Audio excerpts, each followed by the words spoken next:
Hablamos sobre cultura y entretenimiento en Asunción. Somos Ger Caballero Y Ortiz, y esto es El Reflector Smash. episodio 1.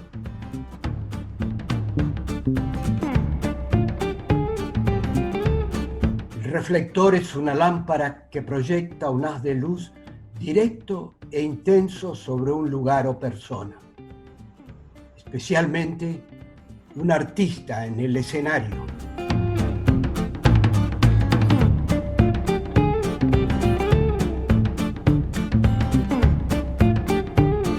Este es un proyecto de podcast, Un intento de podcast. pero para hacer más fácil, vamos a decir que es un podcast. Sí, porque Juana, sí. Listo. Hoy tenemos el honor de iniciar esta serie de podcast con una mega personalidad, una verdadera institución de la escena teatral, una de, como suelen decir, las vacas sagradas del Teatro Nacional. Él es actor, productor, escenógrafo, es arquitecto, dramaturgo, director y dueño de su propio teatro. Celebrando 50 años de carrera teatral, hoy nos acompaña el señor José Luis Ardizone.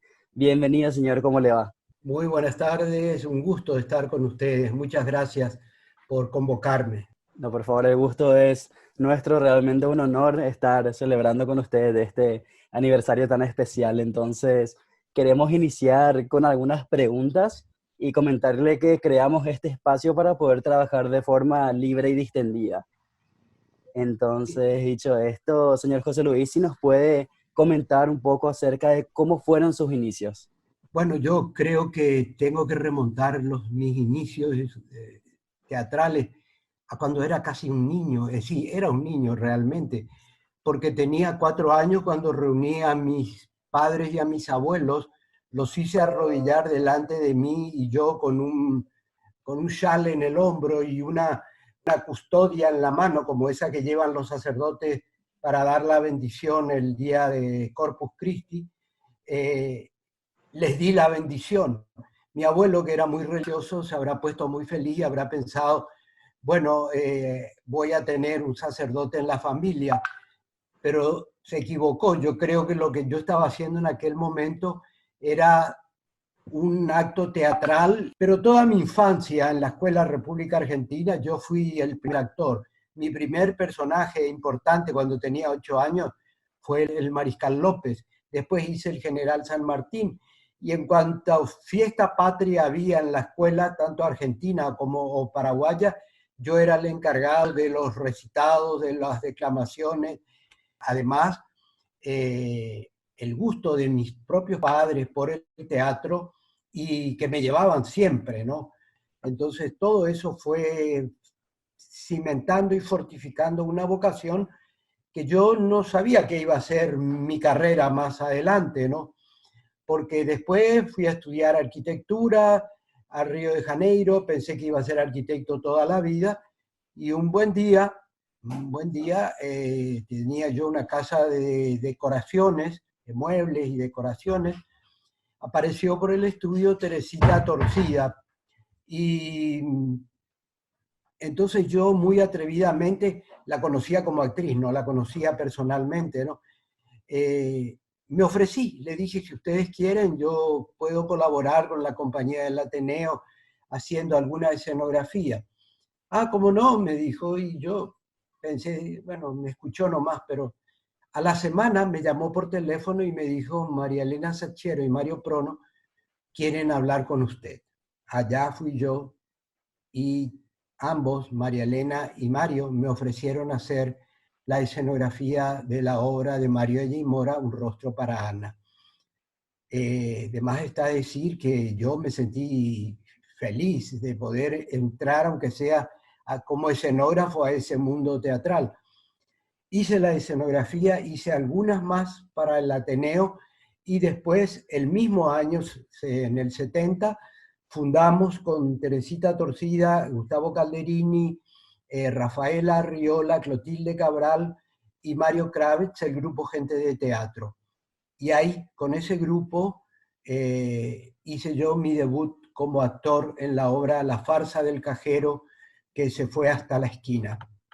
Bueno, a partir de ahí ya no bajé más los pies del escenario. Me incentivó mucho también lo bien que fueron recibidos esos primeros trabajos míos, tanto los de escenografía como mi actuación. Jesús Ruiz Nestosa dijo, ha nacido un actor, en su comentario, y entonces yo me sentí un poco vanidoso, y desde luego a partir de ese momento empecé una larga carrera que, bueno, gracias a Dios dura hasta hoy, y espero que dure algunos años más, aunque este año voy a cumplir también 80 años de vida, y eso ya es un buen tiempo en la vida de una persona inclusive.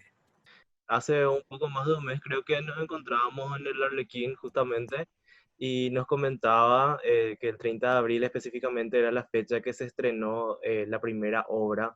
Y si nos puede contar un poco más en detalle, así cuál fue la obra, en qué escenario se realizó, quiénes fueron sus compañeros, cómo fue el proceso también dentro de esa obra de trabajo. Bueno, sí, como les decía, el 30 de abril de 1970 se estrenó Un rostro para Ana, una obra de Mario Allín Mora que la realizó la Compañía de Comedias del Ateneo Paraguayo. Yo no participé como actor en esa obra, yo participé como escenógrafo. Y fue mi primera obra y fue en aquel momento un trabajo diferente a lo que se venía viendo como escenografía en el escenario del Teatro Municipal, que era prácticamente el único teatro donde se realizaban actividades teatrales en aquellos años, ¿no? Bueno, era un elenco maravilloso. Don Fernando Oca del Valle había dejado la dirección de la Compañía del Ateneo, y de la dirección se hicieron cargo María Elena Sachero y Mario Prono. Ellos dirigieron la obra y también actuaron en la obra. La protagonista absoluta era María Elena Sachero, que hacía el personaje ese de Ana, y después estaba Mario Prono, estaba Gustavo Calderini, Teresita Torcida, Rafael Arriola, Clotilde Cabral, Aníbal Torres, y no recuerdo alguno más, ¿verdad? Pero mi primera interpretación teatral fue ya con el grupo Gente de Teatro, con la obra La farsa del cajero que se fue hasta la esquina. Es una obra de Aurelio Ferretti, argentino. La dirigió Mario Kravets. Mario Kravets era un director paraguayo, pero que había estado viviendo y estudiando teatro en Buenos Aires. Bueno, él fue el que me propuso y me dijo, ¿no querés hacer este personaje del señor Bonasola en la obra? El señor Bonasola era el patrón del cajero que había defraudado a su patrón y se escapó con la plata de la caja. En esa obra, que era una farsa, por lo tanto muy divertida, actuaban Gustavo Calderini, Rafael Arriola, que era, Arriola era en ese momento el marido de Teresita Torcida, y hacía el personaje del cajero sinvergüenza. Estaba también Celia María Benítez, hacía otro de los personajes, Irma Achar, que era la secretaria del abogado, el abogado era Calderini, estaba también Edgar Molo, un actor argentino que trabajó un tiempo con nosotros en el grupo Gente de Teatro, y con quien ahora yo mantengo correspondencia vía Facebook, porque él sigue siendo, además de abogado, sigue siendo director también de un elenco en la Argentina, en Buenos Aires.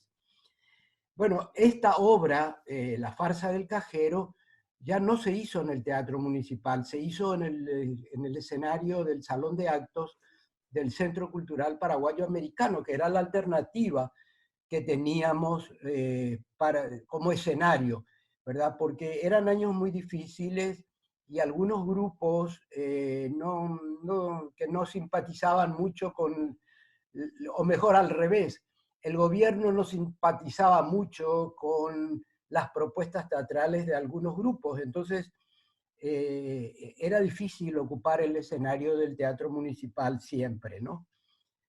A pesar de todo, después del estreno de la farsa del cajero que fue hasta la esquina, pudimos hacer una gran obra, un gran espectáculo con el grupo Gente de Teatro en el Teatro Municipal. Hicimos la obra Pigmalión, Pigmalión que es el original de la comedia musical My Fair Lady. En esta obra de Bernard Shaw está basada My Fair Lady, ¿no? El personaje de Lisa Doolittle, la florista, lo hacía Teresita Torcida. Gustavo Calderini era el doctor Doolittle y yo era el coronel Pickering. Estaba también Arriola, estaba la señora de los Fruscio, Aurelia Camior de los Fruscio, estaba Patricia Bente, estaba Celia María Benítez, estaba Claudio Jara. En fin, era un elenco como de 30 personas más o menos, y fue una sorpresa para el público porque en el escenario del Teatro Municipal la obra empieza con, en el momento en que la gente sale de un teatro de Londres, y justo en ese momento en que sale, empieza a llover. Y nosotros hacíamos llover agua de verdad en el escenario del Teatro Municipal. Bueno, apenas empezaba aquello y era un aplauso general. Fue realmente un espectáculo fantástico, ¿no? Las críticas fueron maravillosas, la sala se llenaba prácticamente todas las noches. En fin, hermosos recuerdos. Y a partir de ahí fueron 10 años de trabajo con el grupo Gente de Teatro. Ya hicimos una obra más en el Teatro Municipal y después las cosas se pusieron muy difíciles, ya no nos aceptaron, inclusive nos expulsaron del Teatro Municipal porque Calderini había criticado el estado de los baños del Teatro Municipal, entonces la directora de Cultura dijo, bueno, ya que no están conformes con el estado del teatro, váyanse a otro lado. Y ahí el Centro Cultural Paraguayo Americano nos abrió sus puertas y su escenario, y ahí estuvimos hasta 1980, año en que se inauguró el nuevo Teatro de las Américas, que fue un proyecto mío que yo regalé al Centro Cultural Paraguayo Americano, ¿no? Un proyecto como arquitecto, digo, ¿no? Y el grupo Gente de Teatro fue el encargado de inaugurar esa sala con la obra de Todo en el Jardín de Edward Albee. Yo no participé como actor en esa obra, pero sí participé como escenógrafo. Excelente, qué interesante realmente escuchar este background, lo que seguiría, todo lo que vino detrás, ¿verdad? Y señor José Luis, considerando también lo que fue su trabajo, ¿verdad? Ya después, o puede incluir también dentro de lo que fue la colaboración con el grupo Gente de Teatro, ¿cuáles consideraría usted que a lo largo de su carrera fueron los papeles más desafiantes o icónicos que recuerde? Bueno, realmente son varios, pero quisiera poner en primer lugar, sin duda alguna, el personaje de Willy Loman en La muerte de un viajante. Fueron 2 veces las que yo interpreté ese personaje. La primera vez en 1985, cuando yo tenía 44 años, hice el personaje y mi esposa, Linda Loman, en la obra era Miriam Sienra. Estaban también en ese elenco el propio Carlos Aguilera, que había dirigido la obra. Estaba también Francis Ruiz, Carlos Venegas, que hacían los personajes de mis hijos. Y estaba Orlando Amarilla, que era un gran actor que desgraciadamente falleció en un accidente. Estaba Héctor Silva, que entonces era un joven. Estaba Silvio Rodas. Estaba Patricia Bente también. Todavía se llamaba Patricia Bente, no Ana Brun como es ahora. Y bueno, creo que ese personaje fue el que marcó mi carrera fundamentalmente, tanto que en el año que Arlequín cumplió 25 años de existencia, volvimos a hacerla bajo la dirección de Carlos Venegas, esta vuelta, pero siempre con Miriam Sierra haciendo el papel de mi esposa. Y mis hijos en esa apuesta eran Miguel Escós y mi propio hijo, Pablo Ardizone, ¿no? Después yo creo que el personaje de Alejandro Guanes en el unipersonal que yo escribí sobre la vida del poeta Alejandro Guanes, justamente la obra que se llamaba Caserón de añejos tiempos, es otro de los personajes que guardo así muy adentro de mi corazón.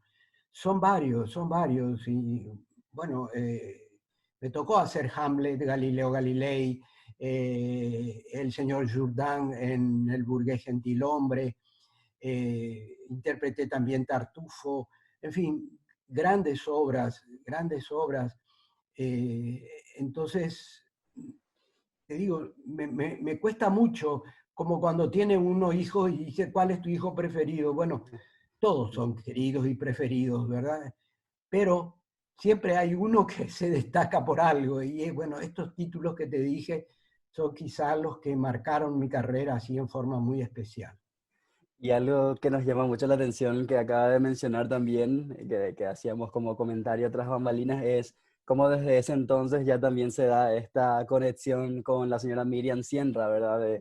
De que siempre vienen a actuar de cierta manera como de pareja, esa colaboración en conjunto, ¿verdad? Que se da.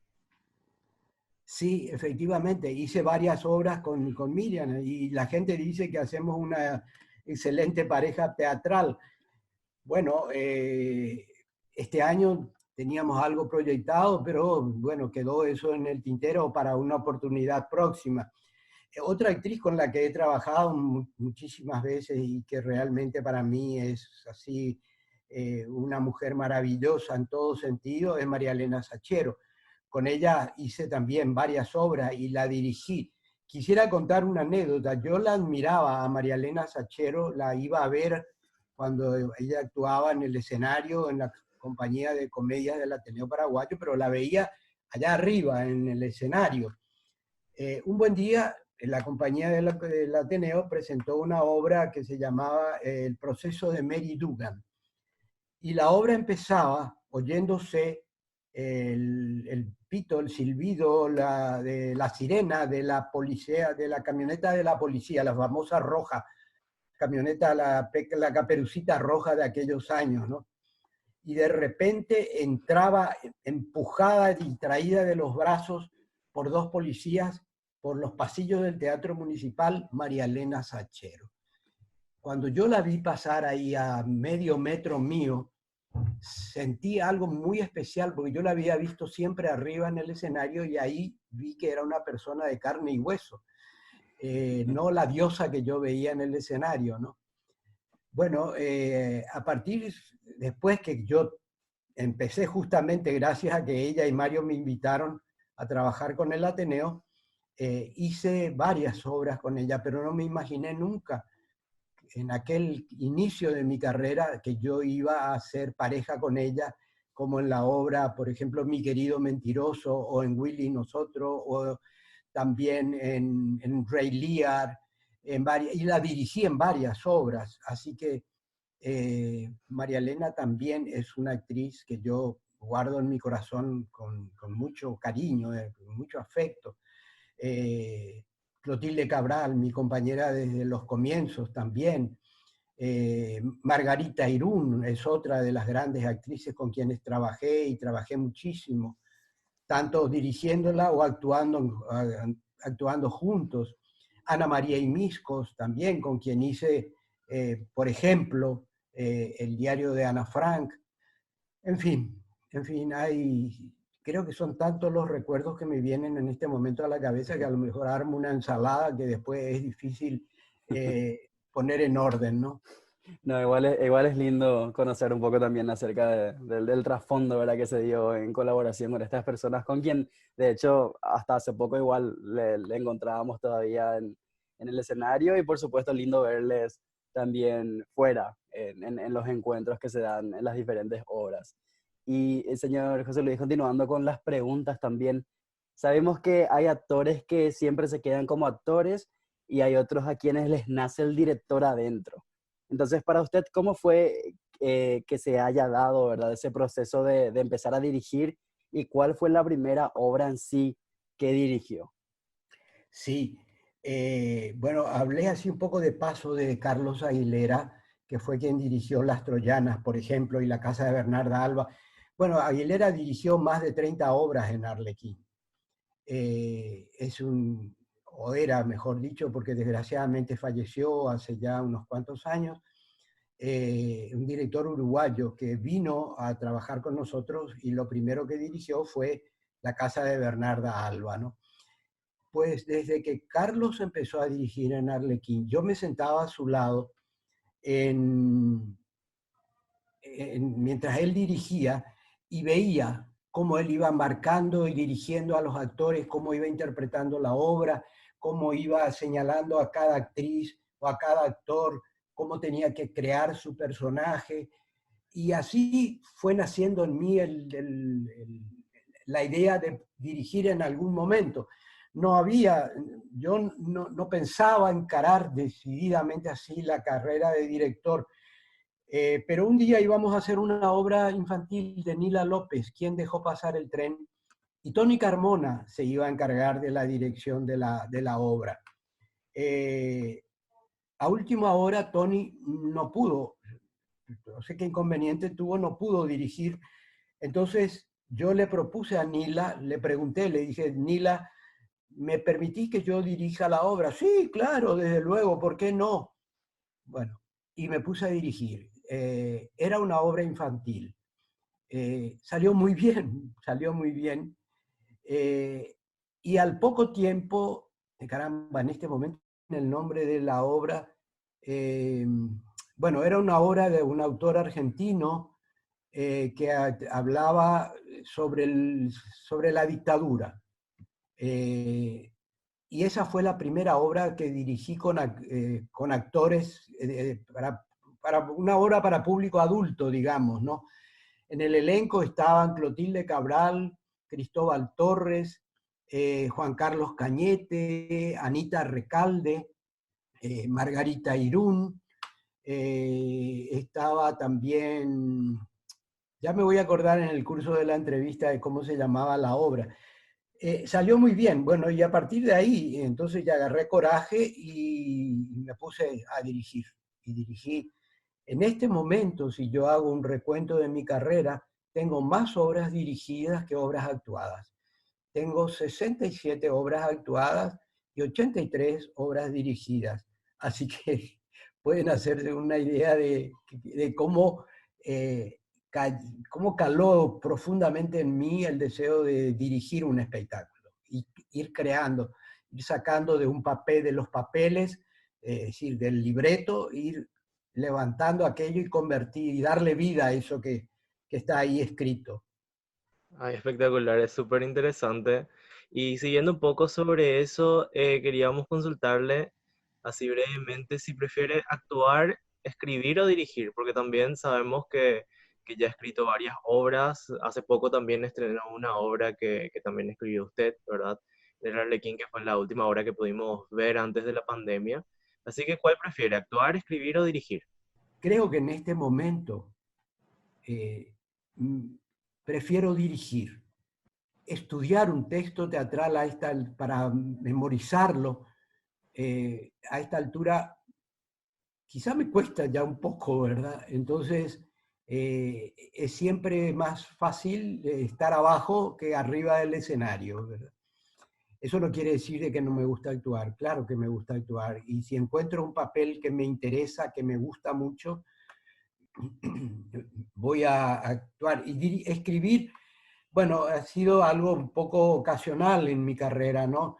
Empecé escribiendo obras, monólogos para mí. Aquel que les hablé, Caserón de Añejos Tiempos, sobre Alejandro Guanes, y La Pasión de Rafael Barret, sobre Rafael Barret, justamente, ¿no? Después escribí obras casi siempre de contenido histórico, porque a mí me gusta mucho la historia. como Palma del Petit Boulevard al Lido Bar, que estrenamos en el 2000 y que la volvimos a repetir el año pasado, en el 2019. Escribí Paraíso de Mahoma, las mujeres en la conquista, sobre la participación de las mujeres en la vida, de la creación de la nacionalidad paraguaya prácticamente. Y este año esta obra, La noche antes, basada en el cuento de Goicoechea Menéndez sobre la última noche del mariscal, que conjuntamente con Mario González Martí hicimos esa versión que ustedes alcanzaron a ver el día del estreno. Y fue la segunda función, porque hicimos una primera para los profesores de colegio y después ya vino la orden de cerrar, de parar, y ya no pudimos hacer más nada, a pesar de que teníamos muchísimas obras ya marcadas para los estudiantes, ¿no? Perfecto. Y continuando también con lo que es el paso de la historia, ¿en qué momento fue que se dio el inicio del sueño de crear el Arlequín Teatro? Bueno, como les decía en algún momento, regalé al Centro Cultural Paraguayo Americano el proyecto del Teatro de las Américas. Cuando yo quise hacer en aquel momento Mi querido mentiroso, esa obra que después de varios años pude hacerla con María Elena Sachero, pero que en aquel momento la iba a hacer con Patricia Bente, que es cuñada mía, porque Patricia, Ana Brum, es hermana de mi señora. Mi señora desgraciadamente ya no está, ¿verdad? Fui y pedí el Teatro de las Américas para hacer ahí la obra y me dijeron que no había lugar. Eso me causó rabia directamente, ¿no? Que después de haberles regalado el proyecto me negaran el uso de la sala. Entonces dije, yo tengo que tener mi propia sala de teatro. Yo quiero hacer teatro más tiempo, durante todo el año si es posible, ¿verdad?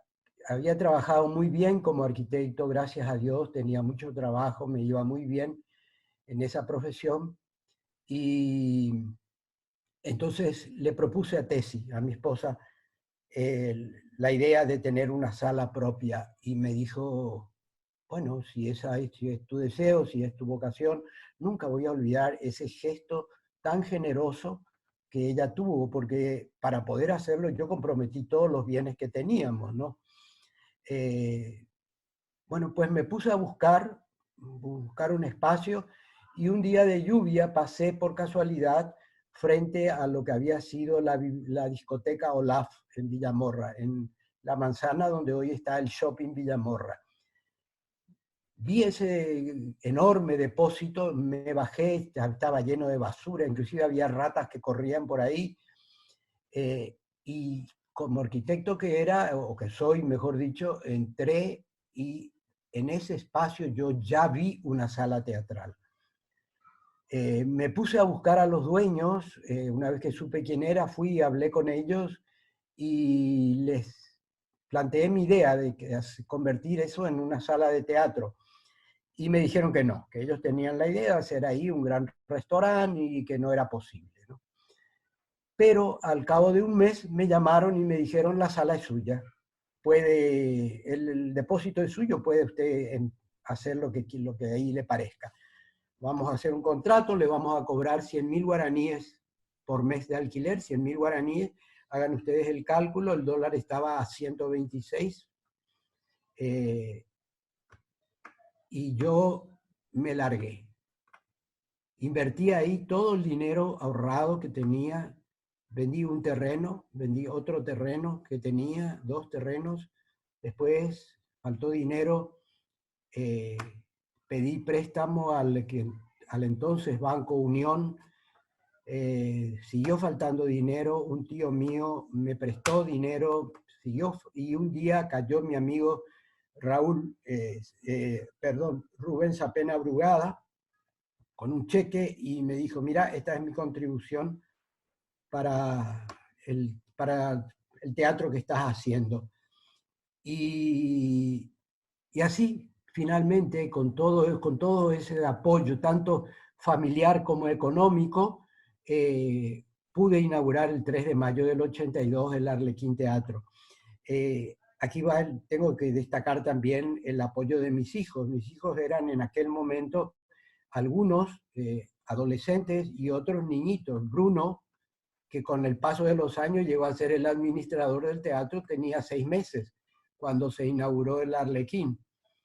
Y Alejandra y Pablo y Fabricio e Irene, que también ya se la llevó Dios, también colaboraron. Primero colaboraron, barrían el teatro, atendían el teléfono, atendían la boletería, ayudaban a los actores en los camarines, en fin.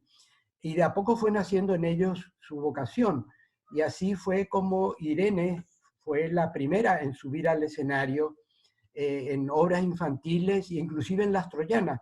La van a ver en el coro de Las Troyanas cuando pasen en la versión filmada el próximo domingo a las 20 horas. Después Alejandra empezó tímidamente como bailarina haciendo coro como es, en Todos en París Conocen. Y Pablo empezó también haciendo uno de los enanos de Blancanieves. No se sabía quién era porque Tito García había hecho unas figuras de los enanos de acuerdo a los dibujos de Walt Disney, y cada actor estaba escondido, metido adentro, no se le veía al actor, solo se oía su voz. Pero después tuvo su gran debut teatral en la obra Ardiente Paciencia, en la que actuamos con Eddie González Frutos, Florencia Saguier, Pablo y yo, bajo la dirección de Miguel Gómez, otro querido compañero que tampoco está ya aquí con nosotros, ¿no? En fin, así todo eso, no sé qué más me falta decir, no sé ni lo que dije ya ahora, porque estoy un poco emocionado además al hacer esos recuerdos, ¿no? Bueno, Fabricio también actuó. Fabricio actuó en Las Troyanas. También lo van a ver el domingo, van a ver qué actorcito era, ¿no?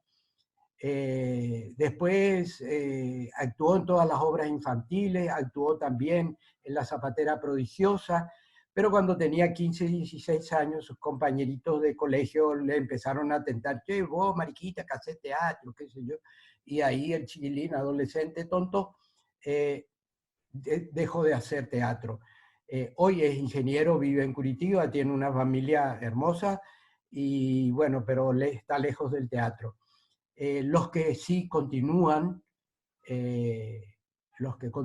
son Pablo y Alejandra. Pablo, además de ser un excelente actor, es también un muy buen director. Creo que tiene una carrera fantástica como tal. Alejandra, ya todos saben la calidad de actriz que es. Así que, bueno, mi familia es puntal en mi carrera también, ¿no? Sí, que bueno que tenemos también el honor de conocerle especialmente a Ale y a Pablo, ¿verdad? Eh, bueno, hablando un poco también, recordando un poco la época donde inició justamente el Arlequín. El Arlequín se abre durante la época de la dictadura. ¿Cómo fue hacer teatro durante esa época y más todavía teniendo un teatro propio? Bueno, como les decía, el escenario del Teatro Municipal estaba prácticamente vedado a grupos que no hicieran el tipo de obras para reír y divertirse y que no hicieran pensar a la gente. Entonces, todo el otro tipo de teatro se hacía fuera del Teatro Municipal. Pero en la municipalidad había lo que se llamaba la Comisión de Moralidad, a la cual había que presentarle el libreto de las obras para que fueran aprobadas, y una vez aprobadas recién podían llevarse a escena, ¿no? Claro que hacíamos trampa y si veíamos que la obra que queríamos hacer tenía algo que podía molestar a las autoridades del momento, eliminábamos eso del texto que presentábamos a la municipalidad, pero después hacíamos la obra completa, porque como total ellos nunca venían a ver, ¿verdad? Entonces no había problema. Pero sí, de repente había problemas. Y de hecho algunas obras fueron prohibidas por la policía y por la municipalidad, como fue Ñorairó Pariré, una obra que hablaba sobre los excombatientes de la guerra del Chaco y el poco apoyo que tenían estos héroes de la patria, ¿no?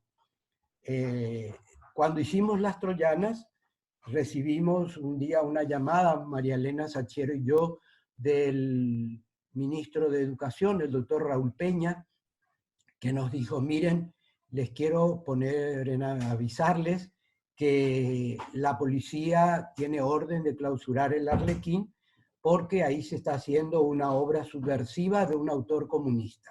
Imagínense, Eurípides comunista.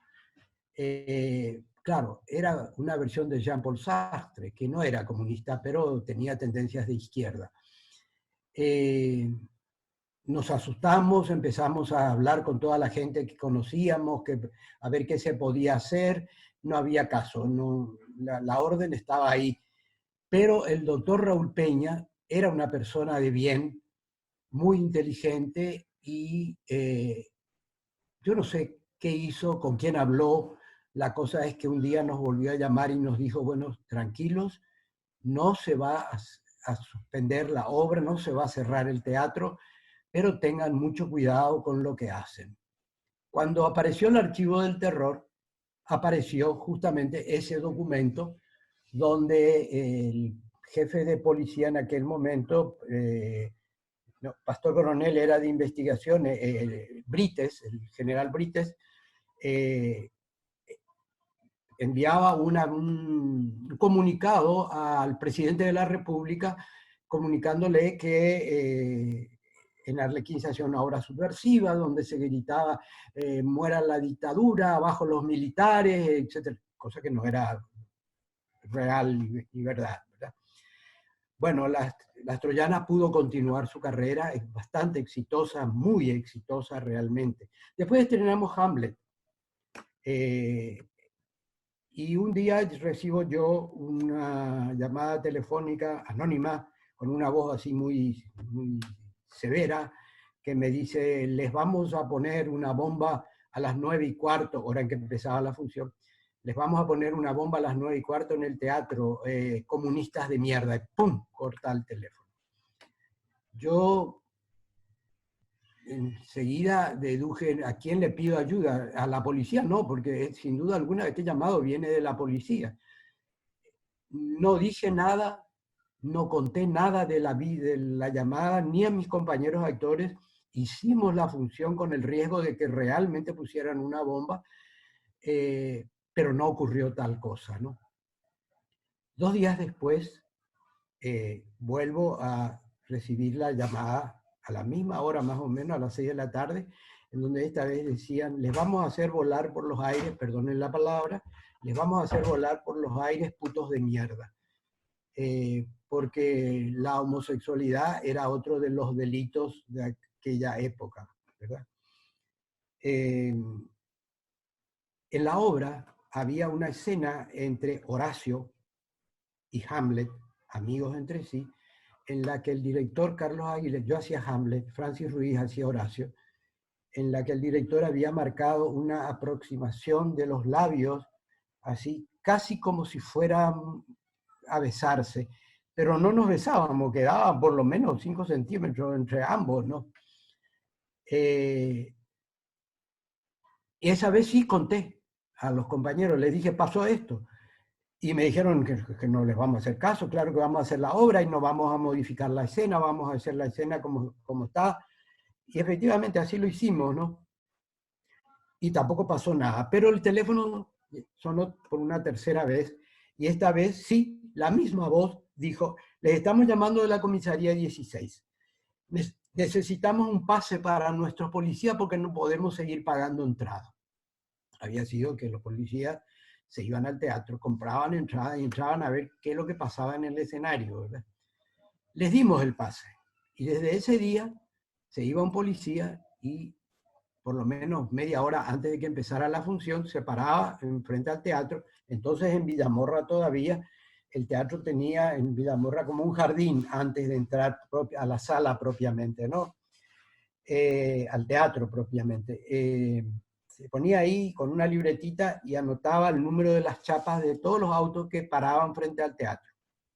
Podía ser que los autos vinieran al teatro o que se fueran al shopping, pero ellos anotaban igual. Y después entraban a ver la función. Bueno, aquellos policías habrán salido algo ocultos porque por lo menos un Shakespeare vieron en su vida, ¿no?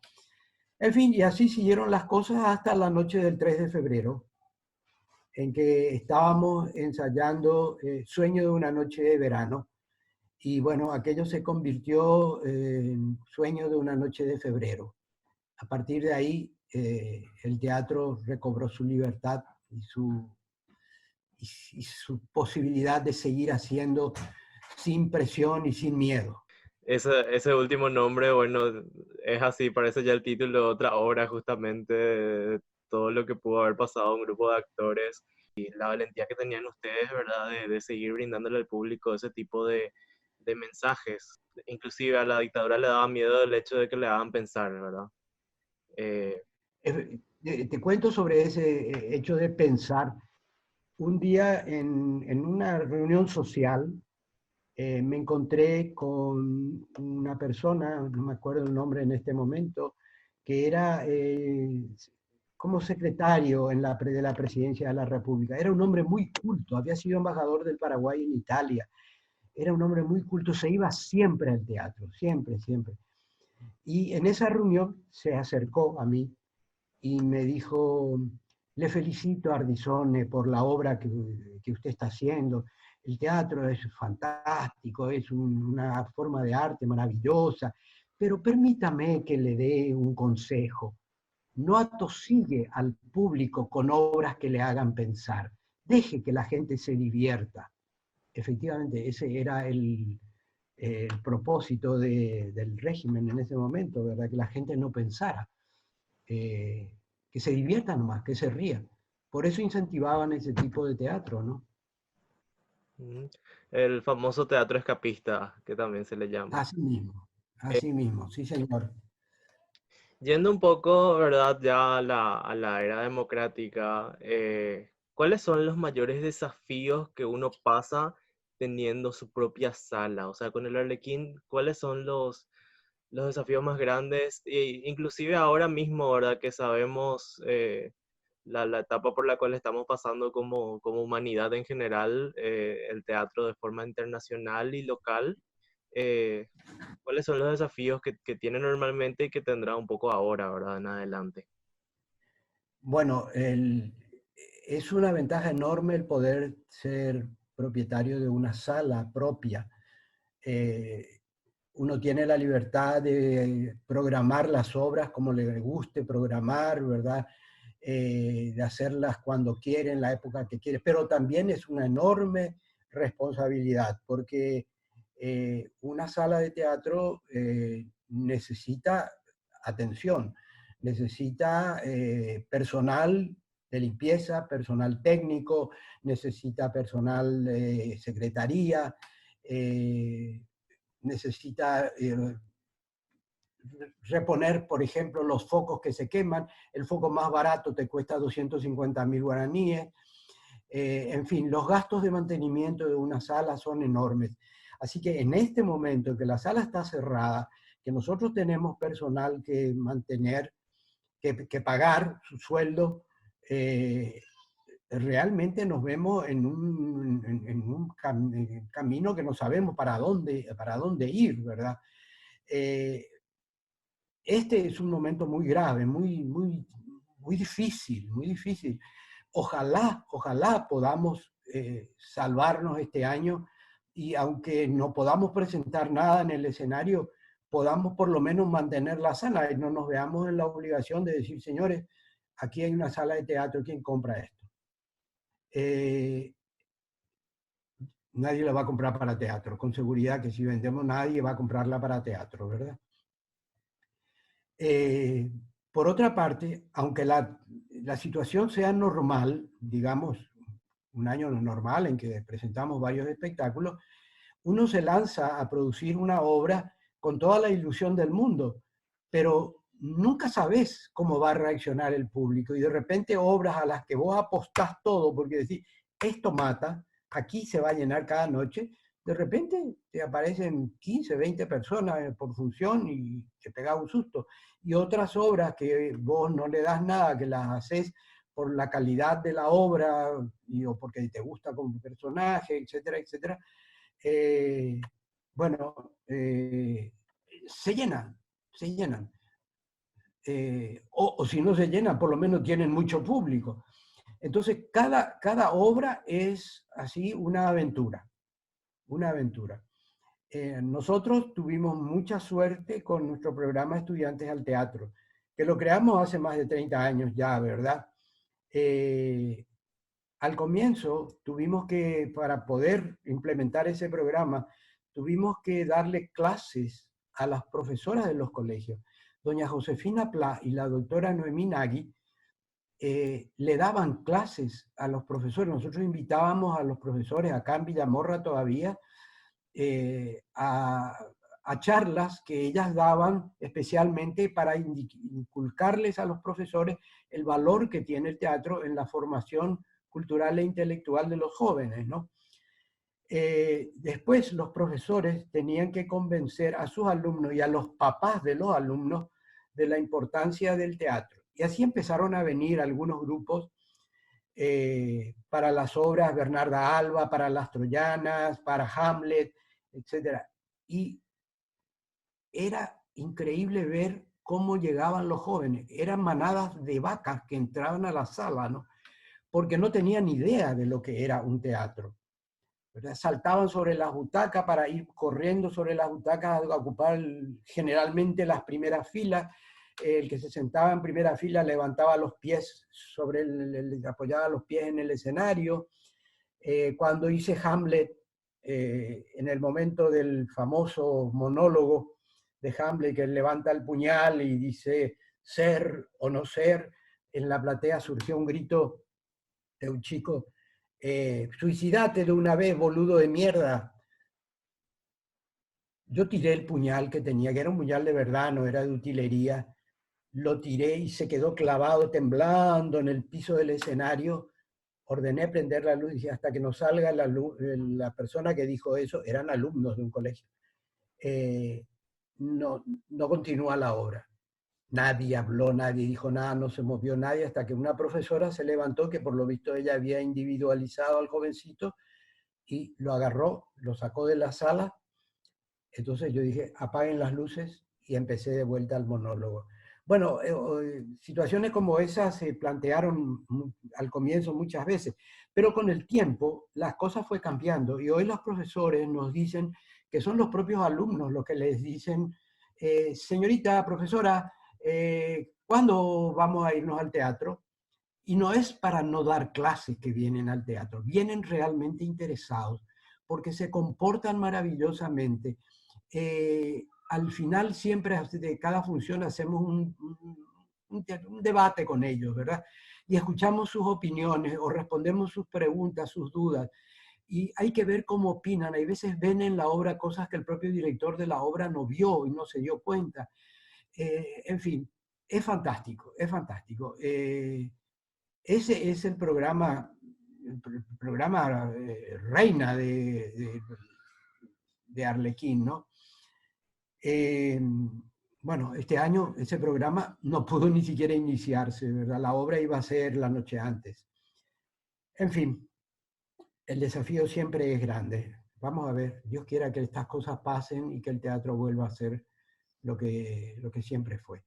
Como decía hoy en algo que escribí en el Facebook, el teatro tiene más de 2000 años de existencia. Ni los dictadores, ni los años, ni esta pandemia van a conseguir matar al teatro. En definitiva, no, gracias de vuelta por compartir esa experiencia, incluso hablando un poquito por nosotros, me llegan los recuerdos, ¿verdad? En épocas del colegio que también tuve la oportunidad de tener una aproximación al Arlequín Teatro, vagos recuerdos de lo que fue la experiencia en sí, pero ya una atracción desde ese entonces hacia el mundo del teatro en sí, ¿verdad? Y señor José Luis, ya nos estuvo comentando un poco acerca de la siguiente pregunta, pero por si de pronto quiere agregar algo más, a sabiendas de que el apellido Ardizón en Paraguay, ¿verdad? Está casi invariablemente ligado con el teatro gracias a usted y la familia. ¿Cómo es vivir en una familia de actores, rodeado de gente de teatro? Bueno, es como una familia normal de todo el mundo. De repente hay una familia que todos son médicos, por ejemplo, ¿verdad? Y yo no creo que se pasen hablando de medicina. Nosotros, en las horas de trabajo, en las horas de oficina, que Alejandra y Pablo comparten conmigo las oficinas, y a veces los ensayos y el escenario, bueno, ahí hablamos del teatro, pero cuando nos reunimos en familia, generalmente los domingos, ahora hace un buen tiempo que no podemos reunirnos todos, cuando nos reunimos, las conversaciones en la mesa o en una reunión así, no, rara vez se toca el teatro, a no ser de que haya ocurrido algo especial en el teatro. Entonces, vivir con gente, con actores en la familia es lo mismo, como te decía, vivir con una familia de médicos o de abogados. Es una familia normal, absolutamente normal. Hablamos de todo, eh, discutimos hay veces sobre teatro y otras veces sobre otros temas. En fin, y nos reímos mucho. Yo tengo 15 nietos y un bisnieto. El mayor tiene 30 años, el más chiquito acaba de cumplir un año. Así que imagínense todo el abanico de nietos que tengo. ¿eh? De todos esos 15, más el bisnieto, solo hay 3 niñas, una que tiene 17, hija de Pablo, María Gracia, que también ya hizo teatro, también ya estuvo en el escenario, y otras 2 hijas de Bruno, que son la locura porque son chiquitas, una tiene 3 y otra tiene 1 año. Entonces nos tienen enloquecidos. Por último, ya culminando con la entrevista, nos gustaría preguntarle, 50 años después, ¿qué le diría al José Luis que está iniciando su carrera teatral? El José Luis Ardizone de hoy le diría al José Luis Ardizone de aquel momento, ¿no? Mira que sos loco para meterte en lo que te estás metiendo. Pero a los jóvenes, hoy, después de 50 años de teatro, yo les digo, si es su vocación, adelante, sigan con ella, pero sepan que van a tener muchos momentos difíciles, que se van a perder muchas ocasiones festivas de la vida, muchas reuniones familiares, mucho sacrificio van a tener que hacer para estar para cumplir esa vocación. Pero si la cumplen, van a estar llevando a la sociedad y al público en general un valor enorme. Les van a enseñar a pensar, les van a hacer emocionar, y el hombre crece cuando sabe emocionarse. Excelente. Y bueno, señor José Luis, entonces queremos una vez más agradecerle, ¿verdad?, por tomarse el tiempo de conversar con nosotros, felicitarlo por sus años de trayectoria. Realmente también nos emocionó mucho, por más que teníamos de pronto el micrófono apagado, nos reíamos con usted, nos emocionábamos con parte de la historia que nos contaba, y realmente esperamos ya encontrarnos en el teatro nuevamente pronto. Espero que así sea. Para darme el gusto en estos días, no sé si ustedes pudieron ver en el Facebook, grabé 2 poemas religiosos, digamos, al corazón de Jesús, y otro poema que escribí yo, se llama Las sombras.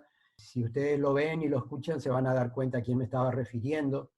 Y específicamente y por extensión también. En fin, con eso estoy tratando de llenar estos días, que son días muy difíciles, escribiendo alguna cosa y compartiendo con mi hija, con Alejandra, que vive conmigo, y con los 2 nietos que viven acá, uno de los cuales, Matías, es el que filmó esos poemas, y cocinando, que eso me apasiona también. Entonces, así van transcurriendo estos días, esperando que se pueda recuperar la normalidad en la vida. No sé si es la normalidad, porque he recibido varias fotos de lugares del mundo. Tengo un hermano que vive en Río de Janeiro y sobrinos que viven ahí. Y me mandaron filmaciones en la playa de Ipanema llena de papagayos. Pájaros que jamás aparecen en la ciudad, pues en las palmeras de la playa de Ipanema, vacías de público, de gente, llenas de papagayos. Maravilloso. En Venecia, la laguna, los canales de Venecia, se ven los peces y las medusas que van flotando por ahí, cosa que hacía años que no se veían. El mundo, aquí mismo nosotros pudimos ver en estos días el aire limpio que teníamos, ¿no? Pero bueno, les mando un abrazo a ustedes. Muchas gracias por la colaboración que siempre nos dieron con sus comentarios y con sus críticas. Y gracias por haber, en esa selección que hicieron de las 15 obras, por haber encabezado el top 15 con Pequeñas Infidelidades. Oh, por favor, de hecho el agradecimiento va para usted y para la familia del Arlequín en sí por mostrarse abierto siempre a lo que fue esta iniciativa, este sueño también, por llamarlo de alguna manera, que nos surgió, ¿verdad?, con Guille, y que por nuestra pasión, nuestro amor también a lo que es el arte, al teatro específicamente, ¿verdad?, que nos abocamos y llevó también a empezar a profesionalizarnos más en el área y seguir creciendo, seguir estudiando, seguir también nosotros experimentando y por supuesto que ustedes también fueron gran parte de eso, no solo como inspiración, sino también como motor de apoyo, motivación. Sí. Bueno, muchas gracias. Recuerden que nos pueden encontrar en las redes sociales donde compartimos contenido cada vez que podamos, como @smashasu y en www.smashasu.com. Nos encontramos en un próximo episodio del Reflector Smash. Ya.